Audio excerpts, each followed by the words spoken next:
এইটাকে আমরা কি করে ব্যবহার করব সেটা তোমাদের দেখাচ্ছি। তো আমরা কি করব, এখানে ক্লিক করে নেব। ক্লিক করে নেওয়ার পরে সার্চ ফর চ্যানেল, তো এখানে চ্যানেল আমরা যার চ্যানেলে আমরা আমাদের ভিডিওটাকে দেখাতে চাইছি সেই চ্যানেলটাকে আমরা এখানে সার্চ করে নেব, যাতে আমাদের ভিডিওগুলো ওই চ্যানেলের সাহায্যে আমাদের বেশি ভিউজ আসে অথবা সাবস্ক্রাইবও আসে।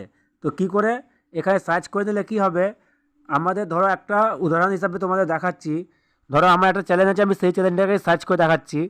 এই চ্যানেলে আমার অনেক বেশি সাবস্ক্রাইবার আছে, ঠিক আছে, তাই আমি এখানে সার্চ করে দিচ্ছি ওই চ্যানেলটার নাম, ঠিক আছে।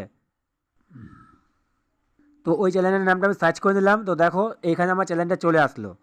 তাহলে আমি এই চ্যানেলেই আমার ভিডিওটাকে দেখাতে চাইছি।